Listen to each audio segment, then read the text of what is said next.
একটা মানুষ একটা কথা জিজ্ঞেস করে, যদি একটা মেয়ে বিয়ের আগে অনেকটা পরকীয়া করেছে, বিয়ের পরেও পরকীয়া করছে, সে মেয়েটা সে স্বামীর কাছে হাতে নাতে ধরা খাইছে, তারপরেও সে স্বামীটা ওয়ার্নিং দিয়েছে এর কখনো পরকীয়া করো না, সে সে মেয়েটা বলছে আর কখনো পরকীয়া করবো না, তুমি যেরকম বলবে সেরকমই চলবো।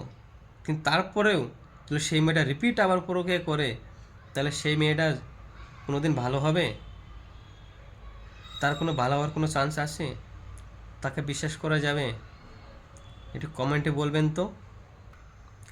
আমার লজিকে যে মেয়েটা স্বামীর হাতে ধরা খাওয়ার পরেও যদি পরকীয়া করে, ওই মেয়েটা কোনো জীবনে ভালো হয় না।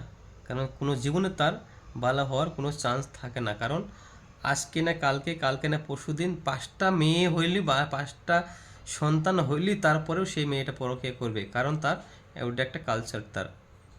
কারণ যদি মেয়েটা ভালো হবে, সেই মেয়েটা 10টা পরকীয়া করার পরে, 1000টা পরকীয়া করার পরে যদি বিয়ের পরে একটা পরকীয়া না করলো, তা সেই মেয়েটা ভাবলেন যে ভালো হবে। আর যে মেয়েটা পরকীয়া করছে, বিয়ের পরেও পরকীয়া করছে, সেই মেয়েটা কখনো ভালো হবে না, কোনো জীবনে ভালো হবে না। আর তার সংসারে কোনো দিন টিকবে না তার সংসার।